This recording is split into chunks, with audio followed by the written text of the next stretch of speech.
Hello. We're not live. We are now. False start. Okay. Oops. Hello, everyone. Hello. Welcome, Adrian. Hello. Nice Welcome to be back with to your you own again, live Sally. stream. Thank you. Welcome to our latest live stream.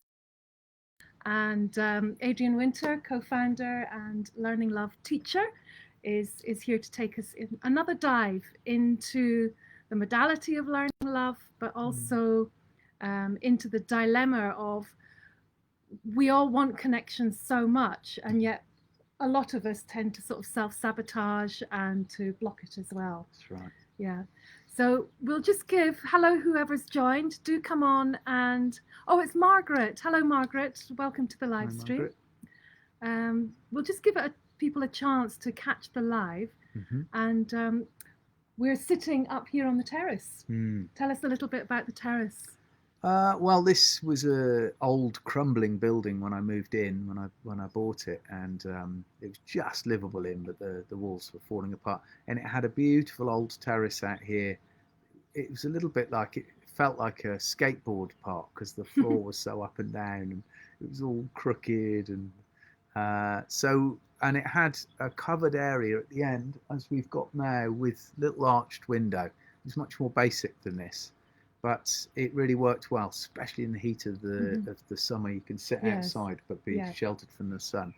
So we've made it larger, but we really wanted to keep this outdoor space, and then the half outdoor, half indoor space. That's hence the Moroccan snug, which you can see behind us. Yeah, it's beautiful, really beautiful. So hello, Jenny. Welcome to the live stream. Hi, Jenny. It's good to see you back. If either of you have any questions or comments or anything that Adrian could perhaps help you with or give you an insight into, do post in the comments throughout the live stream. It would be lovely to share this space with you.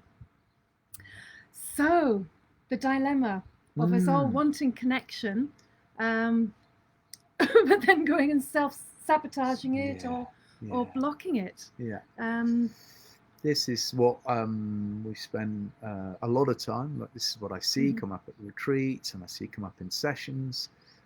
People's longing to connect, or longing to get into relationship, or finding themselves in a relationship but feeling lonely, feeling on their own, feeling disconnected from their partner.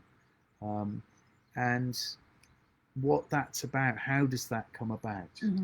And as I understand it, this comes about through when we're born, we are so deeply wanting, or it's our healthy, functional state to want connection with our parents. It's just one of the most incredibly inbuilt programs in all of our DNA is to connect with these two people. It's survival, and as we go forward, it's not just the survival of connecting with mum to get food and connecting with dad to hold the family together, to create the longing and the wanting from the parents to do what's needed to bring a child, because we take a long time to get up on our feet and running on our own. Unlike any other animal, it takes some input from the parents. So that connection's there on a survival level.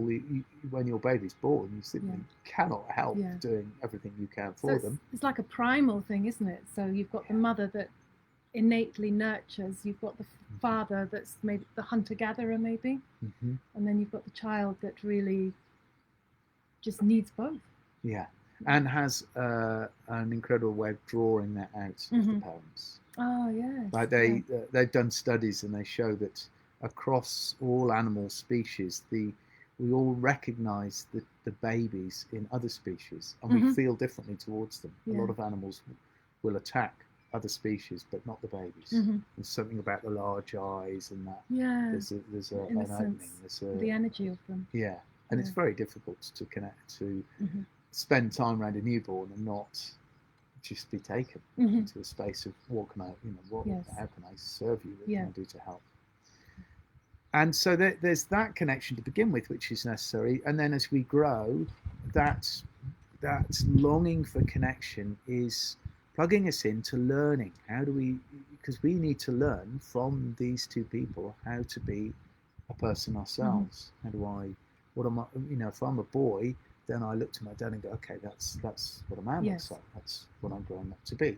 If I'm content in my sexuality, maybe I might be looking to my mum and going, actually, I would feel more comfortable being a woman. But we still look to those above us, to our caregivers, for the programming of how this works. This is an incredibly complex being, a human being, and we're born into that and go, oh, okay, how does this work? So that's the longing for connection is deep. It's there when we're born, and we're never going to lose that. But as we go through life and we take on these knocks, these hits that happen naturally through anybody's life, like the birth itself can be hectic. There's whole natural rhythms to life that maybe have been knocked out of sync by modern lifestyles, for instance. So birth used to be a rhythm that was taken by the woman giving birth. She would find a quiet and private space, as mammals do, and there would be protection around, but not so much interference, not so much observation. And the hormones, the chemical levels take her through a journey, comes round and up and down, and through a series of expressions that lead the body to birth. And modern day birthing often simply doesn't have time or space for that. There's bright lights, there's often people in the room that the mum's not actually very familiar with, or maybe have met them for a handful of times, but there's not the same rhythm. So our birthing can be different nowadays. And we're born into what could be seen as a more strained existence, in terms of it's not so simple as it used to be. So that can affect, and it can affect our parents. So their set of agendas going on around us arriving are very complex and not understandable by the child. And then the child moves straight into that environment and that energy and the complex emotions. And so we're born with this absolute need, compulsion, healthy want to connect, and we meet problems, we meet blockages with that. Sometimes our parents can't be there for us in a way we would dearly love, for whatever reason, and then there's the time to go to school and you're pushed through the gates and you don't want to go, or somebody gets ill and a mum has to go in the hospital, or the child goes to the hospital and is then separated from their family to some extent, at least, sometimes to a large extent. And other when we go to school, we can find teachers that don't connect, or other adults in the space that have difficulty connecting and opening to us. So we have this need to connect, but all through our childhood, there are little signs and symbols and difficulties in places where that longing gets not fulfilled or blocked or knocked back, and this creates a lot of emotion. What a pain. And often it creates more emotion than the child can handle.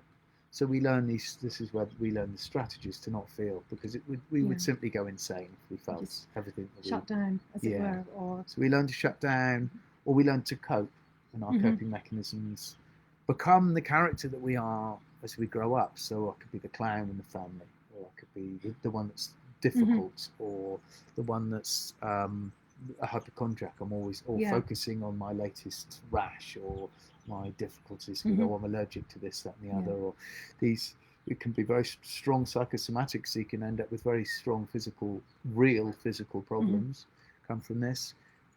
Or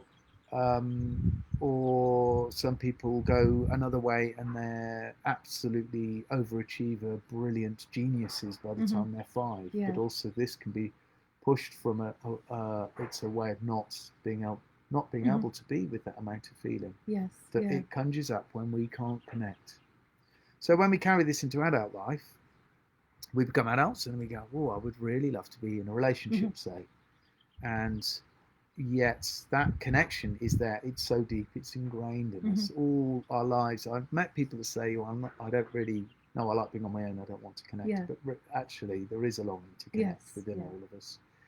And it might be that the longing to connect is just too painful because of bad experiences or traumatic experiences when they're little.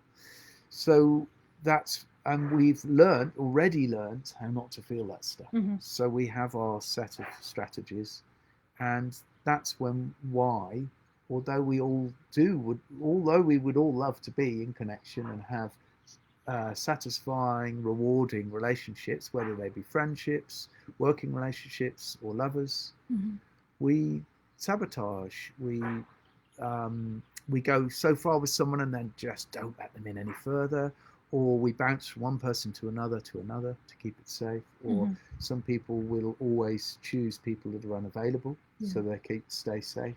So they want connection. We all want connection, but many of us find ways to limit it. To limit it, or to stop it altogether, or to make it to try to feel safe, because it's very painful. And I suppose some people will go through life not even realizing that is a pattern that they're living out because of the circumstances of their childhood. But then there's people that think, right, okay, I've had a stream of short relationships and they never work out, and they take a moment to think, well, something's going on here, so maybe there's something that I need to look at for me. And that's when they come to somebody like you, or they come to a Learning Love retreat to find out more about themselves. Normally only when the person comes to a place where they're suffering and they see this isn't working for me. So they may enjoy a varied love life, but at some point they feel, but it's just empty. There's something I want. I want to go deeper, because there's nothing wrong with the moving from partner to partner. But at some point, sometimes we arrive at a place where some part of us realizes this is avoidance of connection rather than connection. It feels like connection. It's just like, wow, I connect really easily with this one, and this one, and this one, and this one. But then it's actually very much so in this work, a one-to-one committed relationship. There's no moral obligation. There's no that's better or worse. But it's very much where the work can really happen, because in a one-to-one relationship, I have to face my stuff. I have to face what comes up in that relationship. To stay in it, to deepen into it, I have to work at where my blockages are, where my limits are, of where I feel safe, how I push away when I do, and what triggers me when I allow somebody to come that much closer to me. It's so much easier when I used to not do long-term relationships because I found them too painful, and so I spent some years going, okay, no commitments. This is who I am. It was great, and I felt like there was a lot of intimacy there, until I got into this work, and they said, but I think you'll discover, Adrian, that wasn't so deep, and I wasn't having that at first. I was like, no, some of the, lots of those connections are really intimate and really deep, but I understand now. That's they were very, some of those relationships were really short-term relationships. They were all short, and some of them were very deep and very intimate, but obviously only to a point where it was time to, and taxi. I just because nothing to do with the other person really. Just there was I would move up because I wasn't ready to face the struggle. It all comes down to actually wanting to change, or wanting to have that connection, and being ready to face yourself and dive in. So the wanting's there inherently in all of us. It really is. Maybe there's people in the world that don't have that, but that would be extremely rare. Deep down, we all do want to connect. It's part of the human organism. Very social beings. It's how we've evolved for hundreds of thousands of years. And so the longing's there. Usually people don't come to look at it until they're suffering, until they realise this. I'm sick of this, and I don't want to go on like this anymore. Is it generally, do you think, would it tend to be like people sort of like maybe that are in their 50s or something, or 40s, 50s, and they're getting to that stage of life where they realise perhaps that travelling around and living a freer lifestyle isn't, you know, because 70, 80 isn't that far away, and they want to have that stability perhaps in their Well, life? no, Or that's not my experience. My experience is it's changing, because when I got involved with the work, yes, I think it was more older people, and um, I was in a difficult marriage. I got myself in a space that I was really uncomfortable, and I used to think of it as, this is work for people who are like struggling in their second marriage. You know, I wasn't. I was in my first marriage, but it was struggle enough for me to go, okay. But yeah, that you've got enough life experience to know something's out of kilter here, and I can't get to where I want to be. But I'm not. My experience working with people is actually, most of the people I'm working with now in late 20s, early 30s, and many of them are not. They're not already putting fires out, if you like. They're not in crisis. They are interested in deepening. They can see there's bits that they would like to. They can see where they're sabotaging. They can see stuff not operating for them so well, and they are already aware, so much more aware than I was at that age, that you don't have to be in full crisis. You don't have to be really suffering. I think that's shifted. I think our generation, there was more stigma around it, and you really, for me, definitely, I really had to be in trouble. I really had to be at my like, I don't know what to do next before I asked for help. And I see lots of young people I speak to now seem to have so much more awareness that that there's something here you can do that's for enriching. It's not just a rescue. It's an enriching of what's already going well. That's great, though, isn't it? It shows, really, you know, people really are waking up to what's inside rather than the external and the material. And I think that's really encouraging. I wasn't expecting you to say that. Yeah, well, that's my experience of it. I used to think this work and the retreats is going to be more. I do still think generally those that come on a 5-day retreat, usually people that have been through enough relating to go, I need this is it's time. I need some support. But my one-to-one sessions, more people coming. You just want to deepen into it. So you take them back into their childhood or their history, or how do you help? You start with where somebody's at now, and I mean really now. So that's in a session often that's where we start. It's like, what's alive for you now? What's triggering you now? Or if it's been a few days ago or this week, it's often alive. Then the person can connect with that, and we work with that. That often does lead to a connection with. You can be, if somebody's really triggered, especially in a relationship, then they might turn up going, oh my God, he's done this. Yes. You know, and he's always doing this. And I've told him I can't stand it. There's real focus on the other. It's not inwards. When we triggered, we come up and out. That's right. Yes. It's them. Because we're perfect, aren't we? Well, I think it's such a natural reaction to. It's not so much that we think we're perfect. It's just I don't want to feel my stuff. So if I focus on them being wrong, this is also an ego thing. It separates us. So if I'm right, I'm right. I'm right. Who cares whether I'm happy or not? I'm right. So people will often, if they're very triggered, they're focused on the other, and we can start looking at what it feels like when the other triggers, and often then that what that feels like, what the emotions involved, and the beliefs with the emotions. They can then recognize that from a previous relationship. It's not just this one. It's not just connected with the present relationship I'm in. Often there's an echo there from there'll be and then often that does go back to childhood.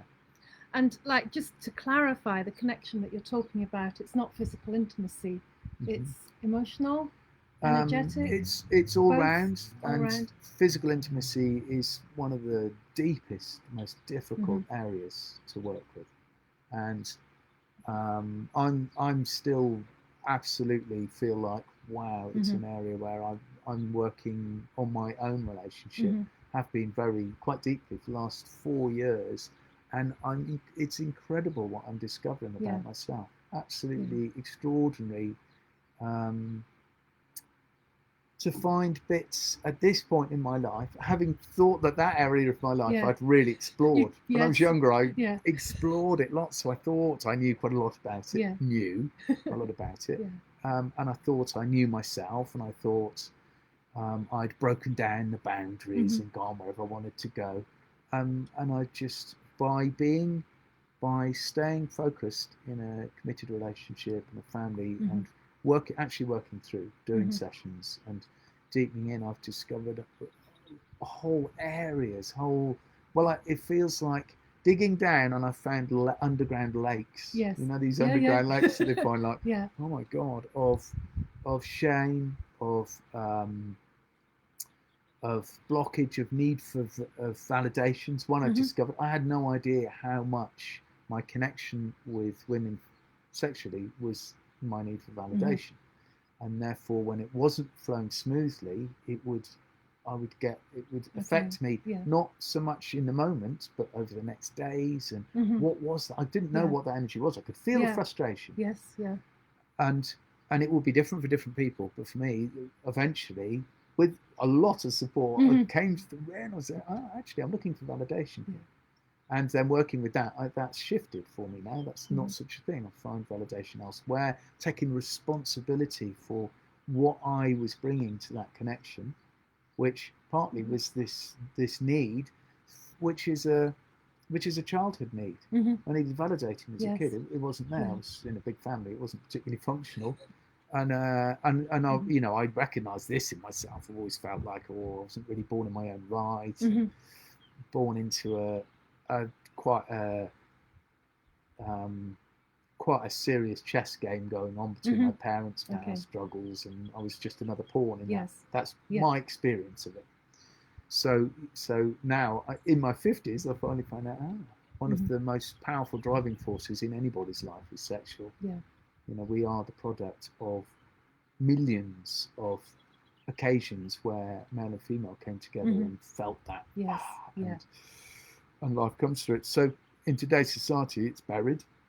It's like not talked about a lot of the time. And then it's put up in posters to sell cars and porn in ways that's just out of balance in terms of, it's not a balanced view of what sex is about, should we say. I'm not saying there's something inherently wrong with it, although parts of it I do think are not so good, but the disbalance with it. So we're skew-whiffed. It's like, in some ways, sex is everywhere, but nobody really talks about it. Very true. And part of that, I feel, is it's our deepest life force. It's absolutely crucial. Osho says you might meet somebody and chat with them, and then 5 years later, someone reminds you, do you remember that person? And he said, you might not remember what they were studying. You might not know what they were doing for work. You might not remember their name. You might not remember the colour of their eyes, their hair, or where they lived, or anything else about them. But I bet you'll remember whether it was a woman or a man. And my memory is absolutely horrific. I do forget all those other things, but he's right. Yes. I know if it was a woman, and I know if it was a man. Yeah. And that's part of this deep connection. So what the connection I'm talking about is across the board. It's not sexual, but the sexual area is in there somewhere. Yeah. And it's not something I would even feel qualified to talk so much about, because I feel I'm so amazed at what I'm just discovering now about myself. I'm like, ooh, this is an area where I watch other people working in that area that have got a lot of experience in it. It's a very, very skilled area to work, because it's so deep and it carries so much trauma. Yeah, trauma, stigma, and shame. Yes. And shame's hard. Shame's a tough one, isn't it? Yeah. It's a very tough one. Yeah. So there we're all craving this connection. And blocking it. And blocking it, in many ways. And the answer is to do the work. To do the work, yes. There's no getting away from it. Yeah, or there is, I suppose some people maybe, are happy Or as just, they are. yeah, if they're happy as they are, then that's fine, isn't it? But where the paradox is, that's how I understand it. We're born with the wish to connect.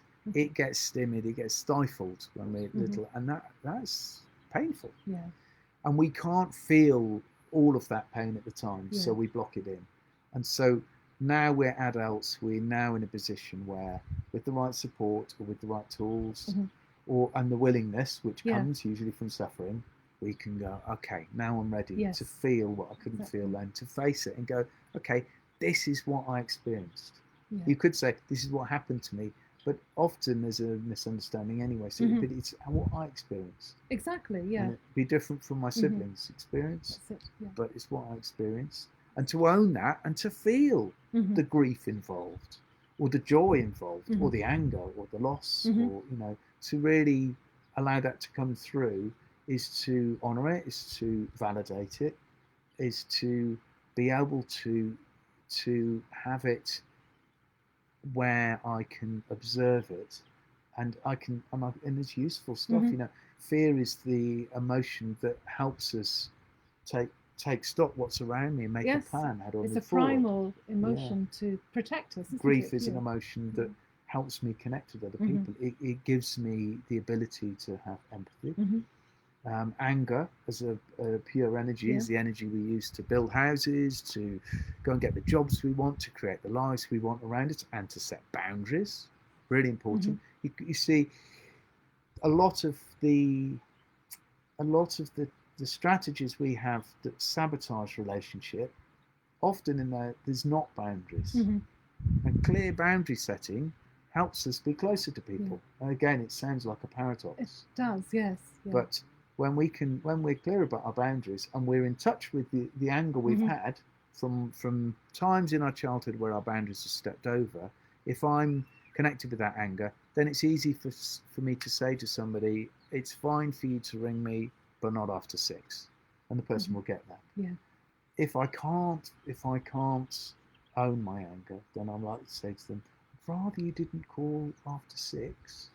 And they hear it in my voice, and they'll just ring me any old time. Yeah. They might even purposely ring after 6 because it almost reels them in, doesn't it? Go on, wind me up. See what I do. Isn't it interesting how setting a basic boundary that's actually really not a big deal can be the biggest deal to actually voice it? Yeah.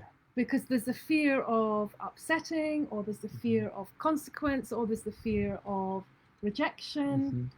That it takes us down the abandonment route and people pleasing. Yeah. And yet when you do say it, and this is something that I've been through. I used to be like a real people pleaser. So I'd like to say I'm a recovering people pleaser. Still in recovery. You're in good company, Sally. Still in recovery, but doing well. Yeah. I would never do anything to rock the boat. I would never sort of say no in different circumstances, and now I've found that if I do say no, it actually makes everything so much easier, and for the other person as well.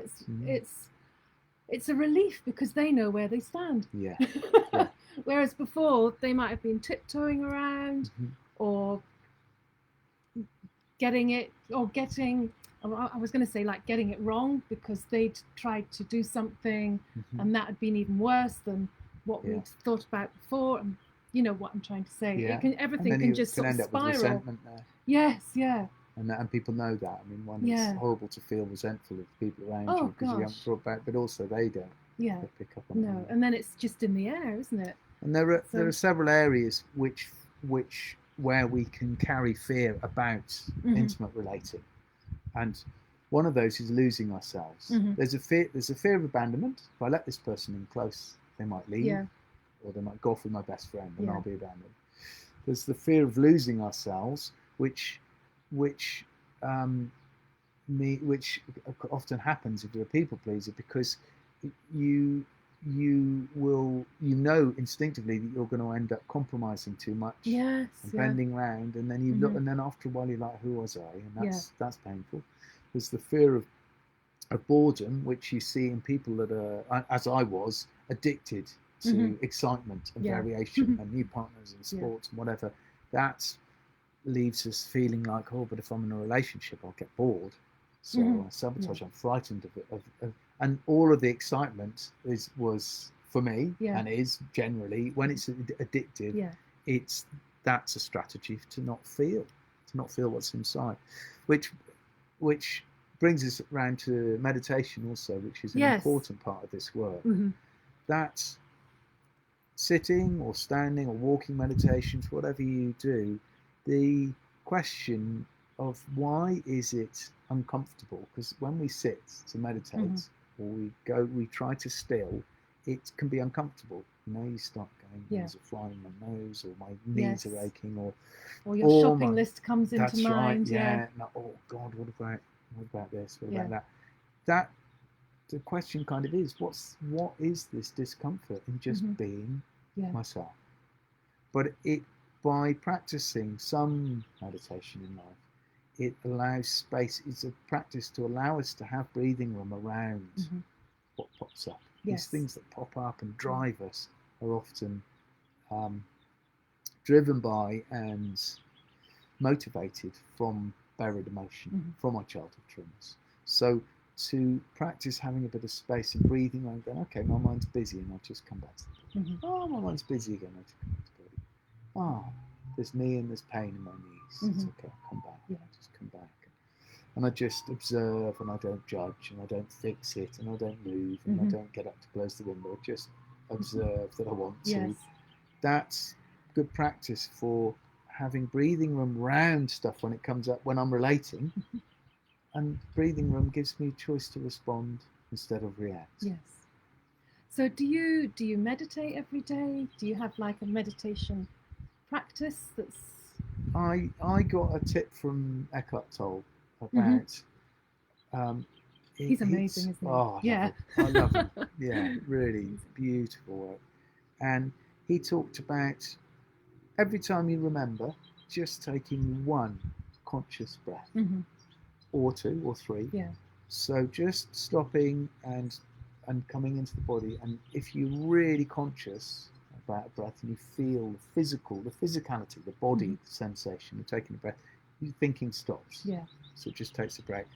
And for me, that's replaced. I used to have a meditation practice every morning, and now I like to just, whenever I remember, to just stop and really regularly. And often that connects with scanning with my body. It's the somatic experience. It's coming inside and going, what's going on? Which when I work with somebody with the Learning Love model to begin with, I say, when you're triggered, try and come inside, see what's happening with your body, because the trigger's the reminder. But it's a practice, and once you practice it for a while, and when you see the benefits, when the suffering comes down, you start seeing, I'm not struggling with this so much. That's then the motivation for me it was to continue, and I see it with lots of other people, so that now I don't need to be triggered to come into my body.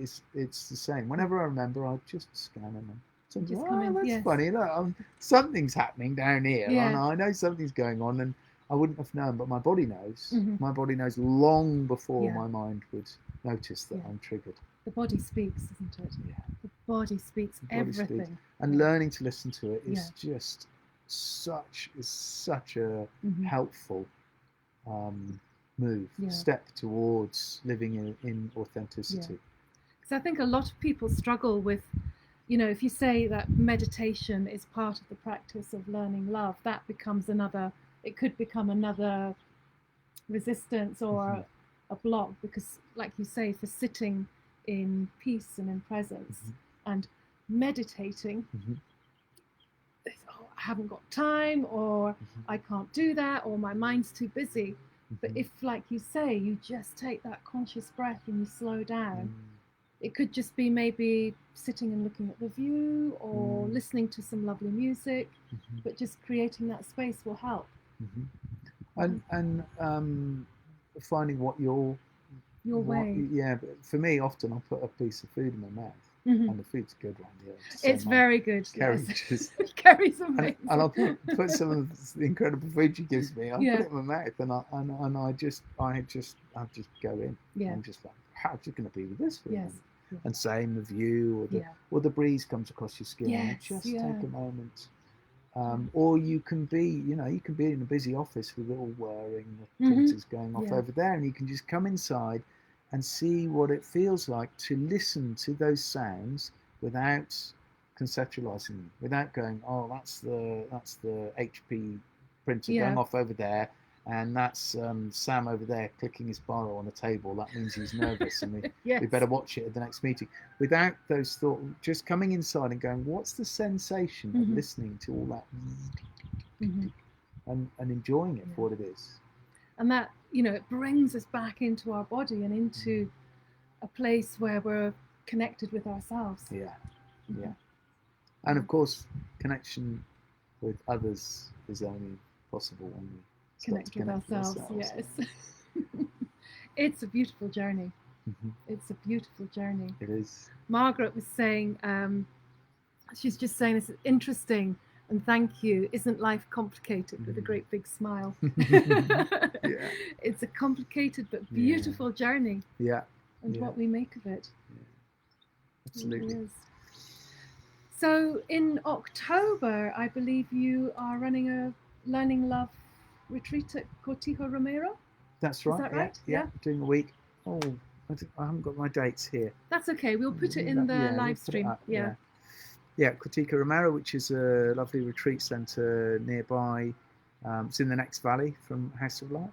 I think it's the longest standing retreat centre in our area. Yes, it's been going at least 30 years.